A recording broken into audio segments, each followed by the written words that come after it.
I woke up in New York like you did this morning. I read... What are you reading there? The New York Times. There's a paragraph in here. I'll read it to you. Well, about your dad's former Secretary of State, James Baker.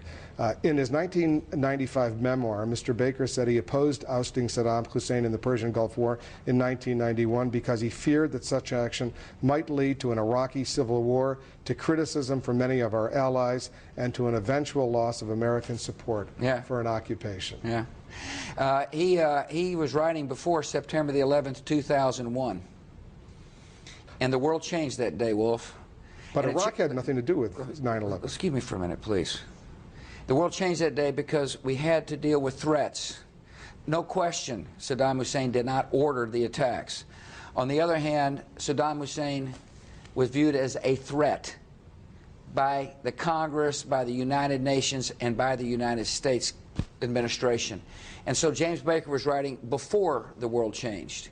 And we took out Saddam Hussein because he was viewed as a threat. He was a state sponsor of terror. He had used weapons of mass destruction. He had invaded his neighbors. The decision was the right decision. And now the question is, will this country and our coalition partners have the will to support this new government, a democracy in the heart of the Middle East? You were thinking of dealing with Saddam Hussein long before 9/11. Well, I wasn't in office long before 9/11. Well, let me I wasn't in office that much longer. I'm going to remind you of an interview you and I did. It was 9/11, 2001, and I swore in January of 2001. When you were a candidate for president, you were still the governor of Texas, you and I sat down in Iowa, just before the Iowa caucus, and we had this exchange. Listen. We shouldn't be sending mixed signals, and if any time I found that the Iraqis were developing weapons of mass destruction, they wouldn't exist anymore. Who wouldn't exist anymore? The weapons wouldn't The weapons of mass destruction, yes. I'm not going to... They just need to hear that from a potential president, that if we catch them in violation of the agreement, if we in any way, shape, or form find out that they're developing weapons of mass destruction, that there will be action taken, and they can just guess what that action might be.